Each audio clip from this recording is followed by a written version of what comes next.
आज हमारे बीच इस महत्वपूर्ण प्रेस वार्ता में दिल्ली के सांसद श्री परवेश वर्मा जी और मैं इस प्रेस वार्ता को संबोधित करेंगे। मैं सबसे पहले विशेष आग्रह करूंगा कि परवेश जी इस प्रेस वार्ता को शुरू करें अपने संबोधन से।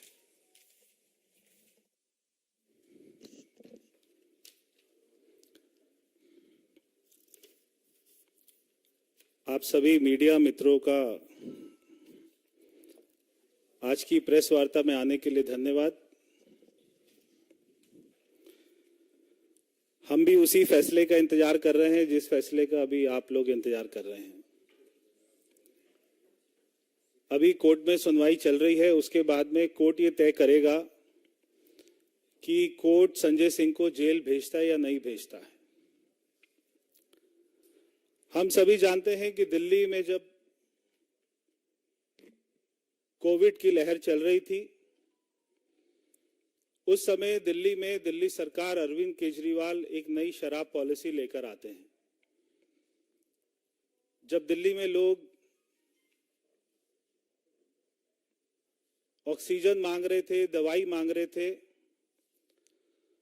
तो एक नेशनल टेलीविजन पर राघव चड्ढा, इनके बड़े नेता, ने कहा कि अगर लोग मर रहे हैं तो मरते रहें, हम शराब की पॉलिसी को नहीं रोक सकते।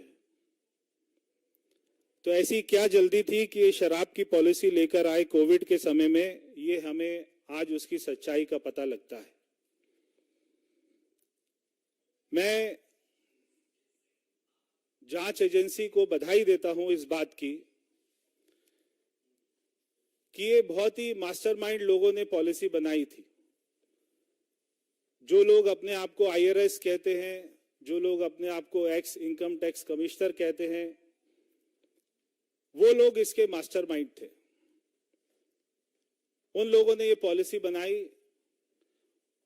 और वो लोग ये सोचते थे कि वो कभी भी पकड़े नहीं जाएंगे। तो मैं जांच एजेंसियों को बधाई देता हूं कि उन्होंने इस पूरे मामले को क्रैक किया, वो इसकी सतह तक पहुंचे। कौन किससे मिला, कब मिला, कैसे मिला, कितने पैसे का लेन देन हुआ, एक्सचेंज हुआ, किसके घर में मीटिंग हुई। अभी जो कोर्ट की सुनवाई चल रही है उसमें भी ईडी ने जो बताया कि संजय सिंह दिनेश अरोड़ा और अमित अरोड़ा से मिलता रहता था और संजय सिंह के घर पर ही मुलाकात होती थी और उसके बाद में संजय सिंह ये सारे शराब माफियाओं को लेकर अरविंद केजरीवाल के घर जाते थे और ये भी बताया कि 3 करोड़ रुपया इन लोगों ने संजय सिंह को दिया। उनमें से 2 करोड़ रुपया अमित अरोड़ा ने दिया और 1 करोड़ रुपया इंडो स्पिरिट कंपनी, उससे संजय सिंह को मिला। मैं यहां पर यह भी बताना चाहता हूं कि इससे पहले इनके डिप्टी सीएम मनीष सिसोदिया भी शराब पॉलिसी के मामले में ही जेल में है। आज उनकी बेल पर भी सुनवाई हो रही थी और कोर्ट ने अब उसका अगले हफ्ते का फैसला रखा है। मगर इससे पहले भी 1000 बार दिल्ली सरकार बहुत ही बड़े बड़े वकीलों को दिल्ली की जनता के टैक्स के पैसे से 60 करोड़ रुपए की अभी तक वकील की फीस देकर, जिसमें अभिषेक मनु सिंघवी जैसे बड़े वकील जो एक पेशी के 1 करोड़ रुपए लेते हैं, ऐसे वकीलों को खड़ा कर कर 1000 बार उन्होंने बेल एप्लीकेशन लगाई और हर बार उनकी बेल एप्लीकेशन को रिजेक्ट किया। अगर इन लोगों ने कोई गलत काम नहीं किया तो कोर्ट इनको बेल क्यों नहीं देती है, ये मेरा सवाल है। ये जो आम आदमी पार्टी आज पूरा प्रोटेस्ट कर रही है, मैं आम आदमी पार्टी के जो सबसे बड़े नेता है अरविंद केजरीवाल, उनसे मैं पूछना चाहता हूं कि क्या आपको हमारे देश के जुडिशियल सिस्टम के ऊपर में विश्वास है या नहीं है? क्या हमारे देश के कानून पर आपको विश्वास है या नहीं है?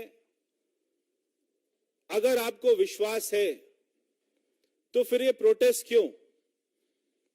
अगर आपने कोई गलत काम नहीं किया जो आप बार बार कहते हैं, तो फिर आपको न्यायपालिका के ऊपर में विश्वास होना चाहिए कि जब आपका मैटर कोर्ट जाएगा, संजय सिंह का मैटर कोर्ट जाएगा, तो उसको वहां से बेल मिल जाएगी, रिलीफ मिल जाएगा। क्योंकि आपको विश्वास नहीं है। जब कोर्ट आपके फेवर में फैसला करे तो कोर्ट अच्छी है, जब आप इलेक्शन जीत जाए तो ईवीएम अच्छी है, मगर आपके खिलाफ में फैसला हो तो फिर आपको किसी के ऊपर में भी विश्वास नहीं होता है।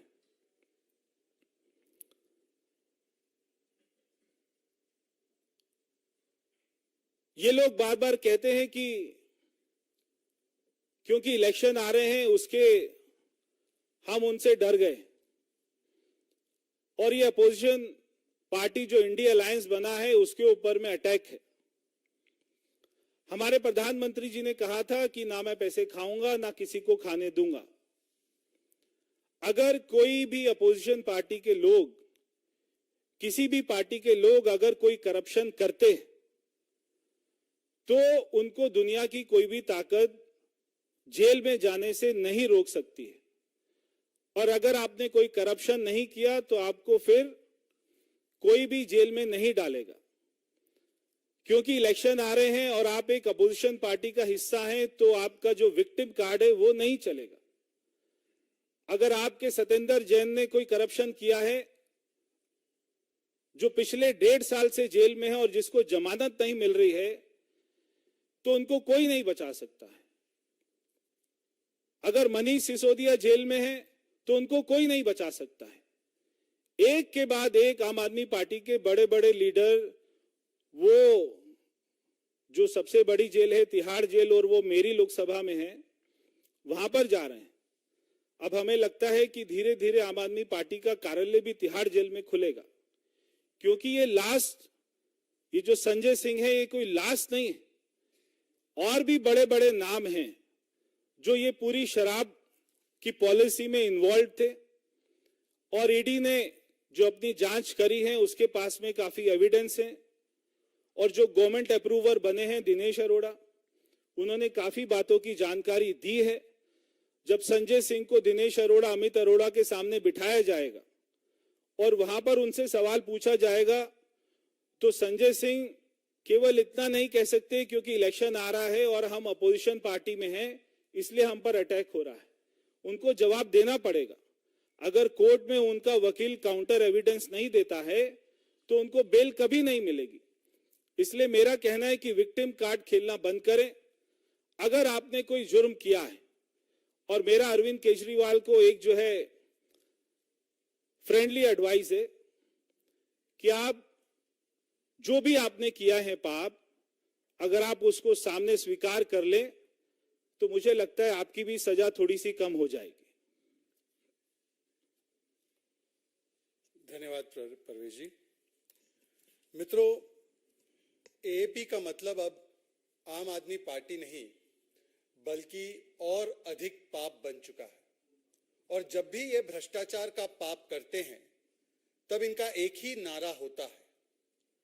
इनका नारा एक ही होता है कि करेंगे हम मिलकर भ्रष्टाचार, बनाएंगे इसको अपना जन्मसिद्ध अधिकार। कोई एजेंसी या कोर्ट हमें पकड़े तो मातम मनाते हुए चिल्लाएंगे अत्याचार अत्याचार और खेलेंगे बड़ा विक्टिमहुड कार्ड। और ये स्टैंडर्ड ऑपरेटिंग प्रोसीजर बन चुका है और अधिक पाप एएपी का। आज सवाल ये बनता है कि जो लोग अन्ना हजारे के शिष्य बनकर राजनीति में आए थे, उनका ऐसा सियासी धर्मांतरण हुआ है और होना भी है।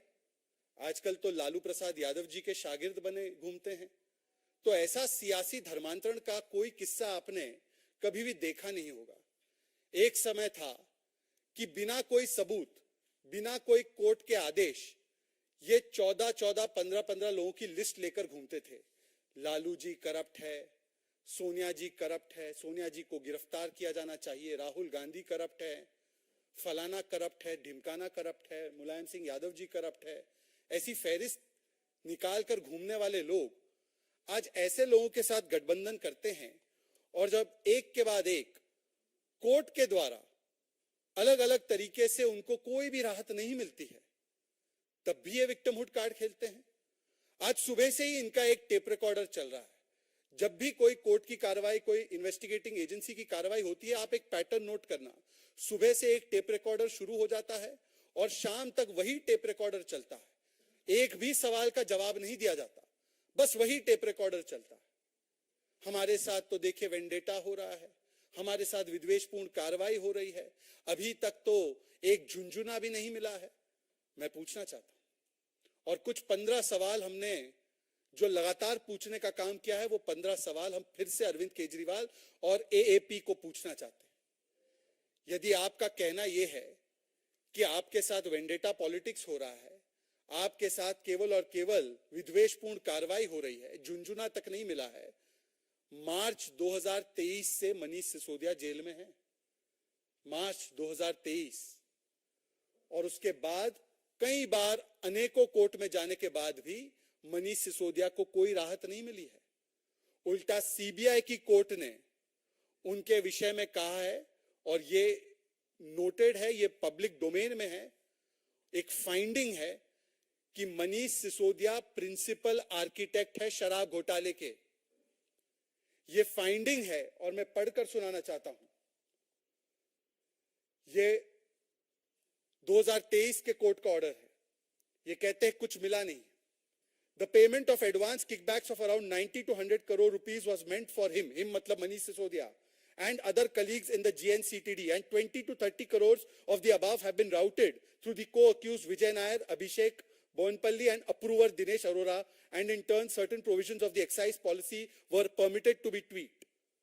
मतलब कि पैसे का लेन देन हुआ है, ये कोर्ट ने फाइंडिंग दी है, और उसके बाद जिस प्रकार से आपने उस पॉलिसी में बदलाव किया, ये कोर्ट ने एस्टैब्लिश फाइंडिंग दी है। इसीलिए महीनों हो गए हैं, ना विजय नायर को राहत मिली है जो मनीष सिसोदिया से पहले जेल गए हैं, और ना मनीष सिसोदिया को राहत मिली। अभी संजय सिंह के मामले पर फैसला सुरक्षित है, उसमें भी बताया जा रहा था संजय सिंह के घर से कुछ नहीं मिला, झुंझुना भी नहीं मिला। अभी ईडी ने अपना पक्ष कोर्ट के सामने रखा है। निश्चित रूप से उनकी रिमांड नोट भी कोर्ट में रखी गई होगी, उसमें सारी जानकारियां भी होगी। और अभी जब परवेश जी ने आपको बताया है कि जो अभी तक की जानकारी सामने आई है कि 3 करोड़ रुपए का लेन देन हुआ है, उसमें से 1 करोड़ रुपए किसने दिए? 1 करोड़ रुपए इंडो स्पिरिट्स ने दिया। और ये इंडो स्पिरिट्स वही कंपनी है जिसको इस नई पॉलिसी में उसकी जो ब्लैक लिस्टेड कंपनी थी उसको ठेका नहीं मिलना था। उसके खिलाफ एक शोकॉज नोटिस भी जारी होता है 2021 में, परंतु जैसे ही ये पैसा आता है वैसे ही एक कार्रवाई बंद हो जाती है। यहां पर तो सीधा सीधा क्विड प्रो को दिख रहा है। ये क्विड प्रो को एस्टैब्लिश हो चुका है, परंतु आज भी वही टेप रिकॉर्डर लगाकर वही विक्टिमहुड कार्ड खेला जा रहा है। मैं पूछना चाहता हूं, क्या आपको याद नहीं है कि इसी प्रकार का विक्टिमहुड कार्ड जितेंद्र तोमर के लिए खेला गया था? यही अरविंद केजरीवाल बड़े इनोसेंटली आकर खड़े हो गए थे और कहने लगे ये जितेंद्र तोमर की तो मैंने डिग्री चेक कर ली है जी, ये सारा मीडिया का जो एक पूरा तंत्र है उनके पीछे लगा हुआ है जी, अगर ये भ्रष्ट है तो ये इन्होंने गलती की है तो इनसे मैं इसकी जिम्मेदारी लूंगा। इसके बाद क्या हुआ जितेंद्र तोमर का? यही गारंटी कार्ड उन्होंने दिया था ताहिर हुसैन के लिए, और संजय सिंह ने आकर प्रेस कॉन्फ्रेंस की थी, ताहिर हुसैन इनोसेंट है जी, बेचारा मुसलमान है इसलिए उसको प्रताड़ित किया जा रहा है। ये भाजपा के लोग इसी प्रकार से करते हैं। ताहिर हुसैन को कोर्ट ने आज तक राहत ही नहीं दी है, बल्कि यह भी कहा है कि अंकित शर्मा के मामले में और दिल्ली दंगों में वो की मास्टरमाइंड है। ये फाइंडिंग है कोर्ट की। यही विक्टिमहुड कार्ड मनीष सिसोदिया के लिए प्ले किया गया। आज मनीष सिसोदिया को 7 महीने से अधिक हो चुका है, कोई राहत नहीं मिली। और इसीलिए आज इस मंच से एक बार फिर से भारतीय जनता पार्टी की ओर से कुछ स्पष्ट और कुछ स्पेसिफिक सवाल जिसके जवाब आना अति महत्वपूर्ण है। कोर्ट से जो भी आता रहेगा, थोड़ी देर में संजय सिंह के मामले पर भी आ जाएगा फैसला, फैसला सुरक्षित है। परंतु इररिस्पेक्टिव ऑफ दैट, इस शराब घोटाले को लेकर जो कुछ सवाल आज तक जिसके जवाब आए नहीं है, और इस सवाल को कई लोगों ने उठाया, परवेज जी ने भी उठाया, क्या धवन कमेटी रिपोर्ट के विरोध में जाकर आपने 2.5% से 12% कमीशन बढ़ाई ताकि ये शराब घोटालेबाजों को मुनाफा हो? क्या इसका कोई बेसिस था? हाँ या ना? क्या आपने धवन कमेटी की रिपोर्ट खिलाफ जाकर होलसेल जो है वो प्राइवेट सेक्टर को दिया, जिससे कि कार्टेलाइजेशन हुआ, मोनोपोलीज बनी? हाँ या ना? क्या आपने, जैसे मैंने बताया, ब्लैक लिस्टेड कंपनीज और मैन्युफैक्चरिंग कंपनीज को इसमें पार्टिसिपेट करने दिया जबकि सख्त मनाही थी? हाँ या ना? और इस ब्लैक लिस्टेड कंपनी में क्या इंडो स्पिरिट्स की खाओ गली को ठेका दिया गया था? उस पर शो कॉज जारी हुआ, उस शो कॉज पर क्या कार्रवाई आगे हुई, या जैसे ही 1 करोड़ रुपए संजय सिंह के पास पहुंचते हैं उसके बाद कार्रवाई बंद हो जाती है? क्या आप इसका जवाब दे पाएंगे कि अगर ये सारी चीजें वेंडेटा पॉलिटिक्स के माध्यम से हो रही है, तो आपकी नई नई साथी बनी कांग्रेस पार्टी, कांग्रेस पार्टी ने तो आज भी, मैं दिल्ली कांग्रेस प्रदेश अध्यक्ष का बयान सुन रहा था, उन्होंने तो कहा कि ये शराब घोटाला हुआ तो है।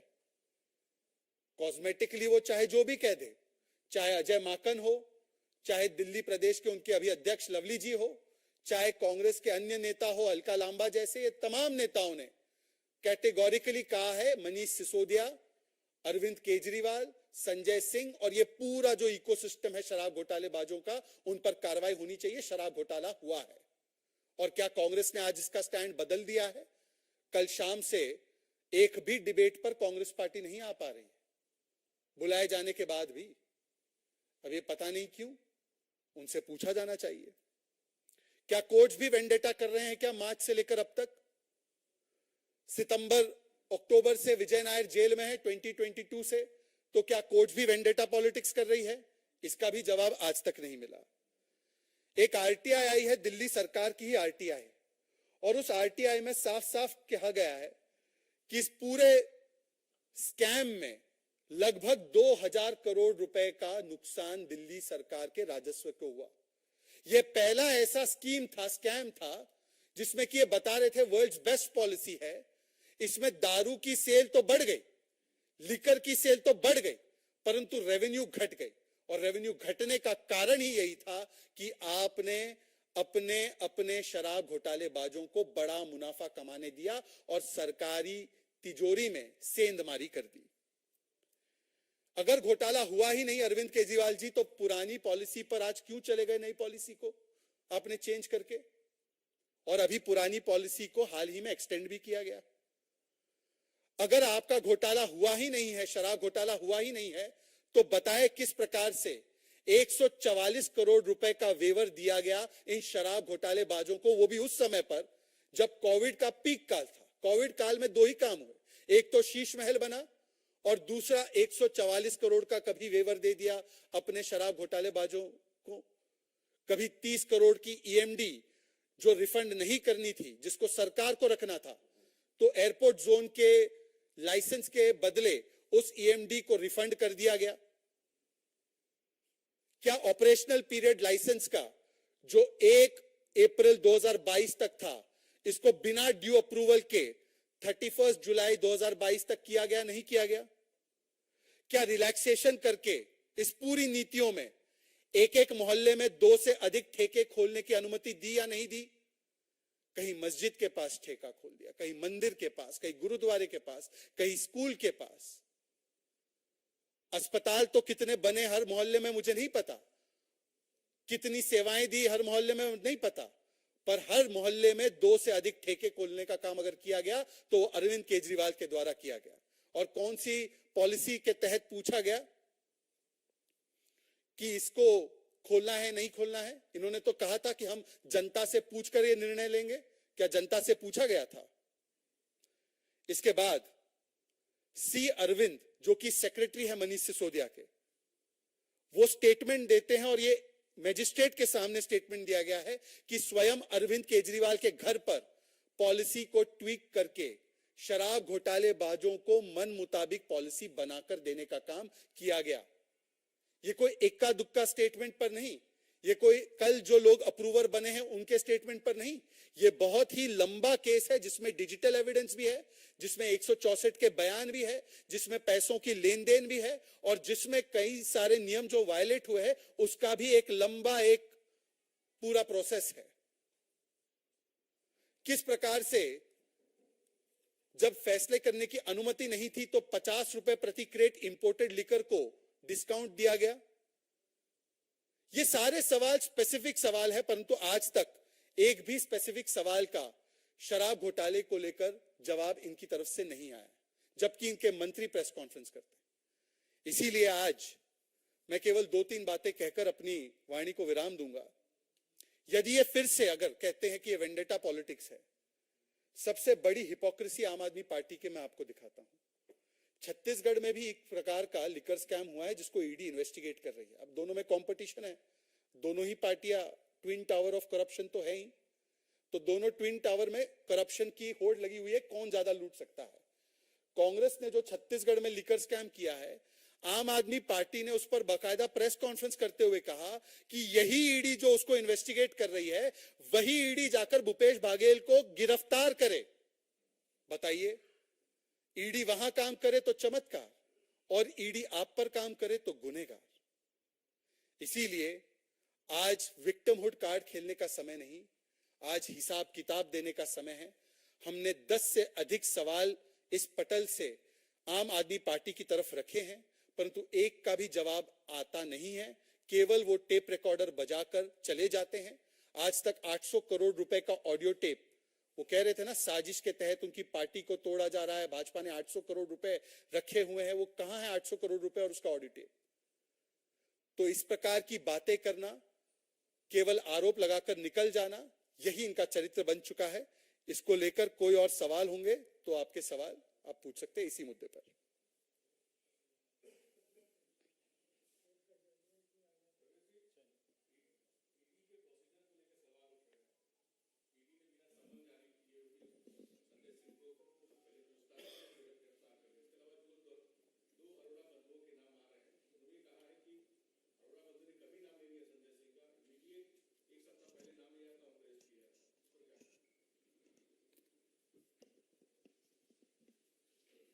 दिनेश अरोड़ा जो गवर्नमेंट अप्रूवर बन गए हैं, उन्होंने साफ साफ कहा है कि वो संजय सिंह के घर पर और अमित अरोड़ा के साथ में जाकर पैसे देकर आए थे और उसके बाद में ये संजय सिंह जी ही थे जिन्होंने उनको ले जाकर अरविंद केजरीवाल के घर पर जाकर मीटिंग कराई और उनको बताया कि पैसे कहाँ पर डिलीवर करने हैं।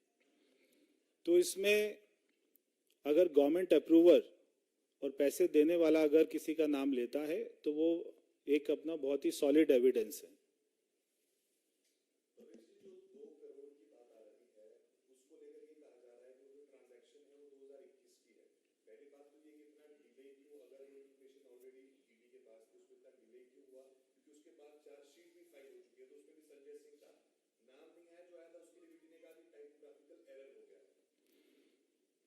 देखिए, 2 करोड़ आया, वो कहां पर गया, और जो लोग ये आरोप लगा रहे हैं उनकी कॉल की लोकेशन क्या है, वो कौन सी डेट पर मिले, वहां पर सीसीटीवी कैमरे की रिकॉर्डिंग क्या है, ये एक अपना बहुत ही लंबा प्रोसीजर है। मैंने कभी या शहजाद जी ने कभी ईडी में काम नहीं किया, तो ये तो ईडी वाले ही बता पाएंगे कि उनका प्रोसीजर क्या रहता है। मगर मैं समझता हूं कि इतना जो ईडी ने अच्छा काम किया है, इसके लिए मैं उनको बधाई देता हूं। और अरुण जी, आपकी बातों को अगर उसी प्रकार से लिया जाए तो एक चीज तो स्पष्ट है कि ये वेंडेटा पॉलिटिक्स तो कहा नहीं जा सकता।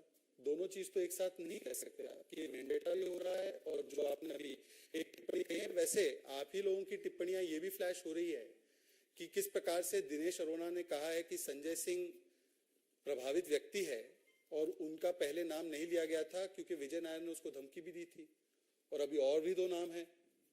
तो ये भी बातें चल रही है। मुझे लगता है कोर्ट का जो भी प्रोसीजर है, आज जो 10 से 12 सवाल पूछे गए हैं और जो शराब घोटाला निश्चित रूप से हुआ है, उस पर स्पष्ट जवाब देने के बदले अरविंद केजरीवाल इधर उधर की बातें ना करे और बताए कि क्या कोर्ट भी उनके खिलाफ वेंडेटा कर रहा है और क्या उनकी कांग्रेस पार्टी जो इसको शराब घोटाले को आज भी मानती है कि ये घोटाला हुआ है, क्या वो भी उनके खिलाफ विद्वेषपूर्ण कार्रवाई से तने हुए हैं? क्या इसका जवाब देना चाहिए।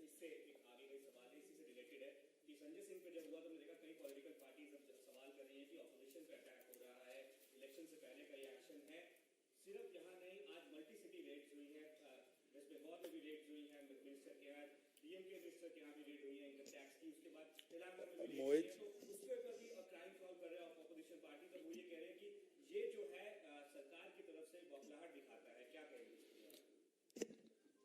ये जितनी भी पार्टी हैं जो आज इंडिया अलायंस का हिस्सा हैं, इन्हीं सब पार्टियों को 2014 में, 2013 में अरविंद केजरीवाल सभी पार्टियों को चोर, डाकू और ये सब बोलकर आए थे और आज उसी ये इंडिया अलायंस का हिस्सा है। मैं पूछना चाहता हूं कि अगर ईडी या सीबीआई जो चोर है, अगर किसी ने भ्रष्टाचार किया है और वो उसको पकड़ने का काम कर रहे हैं, तो ये एजेंसी का गुड यूज है कि मिस यूज है? अगर कोई अच्छा काम कोई कर रहा है तो हमें उसके लिए उसको बधाई देनी चाहिए। अगर कोई करप्शन कर रहा है और ईडी या सीबीआई उसको नहीं पकड़ रही है, जैसा कांग्रेस के समय में होता था कि उन्हीं के सारे कांग्रेस के नेता ऐसे स्कैम करते थे और ये एजेंसियां घर पर अपना ताला मारकर, ऑफिस में ताला मारकर बैठी रहती थी, कोई किसी को अरेस्ट नहीं करती थी, कोई किसी को चार्जशीट नहीं करती थी। अगर ये सारी एजेंसी आज ये सारे लोगों को पकड़ने का काम कर रही है और सारे एविडेंस के बाद कर रही है, तो इसमें हमें एजेंसी की तारीफ करनी चाहिए या नहीं करनी चाहिए? और जहां तक एजेंसीज का बात है, लालू प्रसाद यादव 4 बार कन्विक्टेड है। क्या अरविंद केजरीवाल उन्हें कन्विक्टेड मानते हैं? और अगर मानते हैं तो उनके साथ गठबंधन में क्यों है?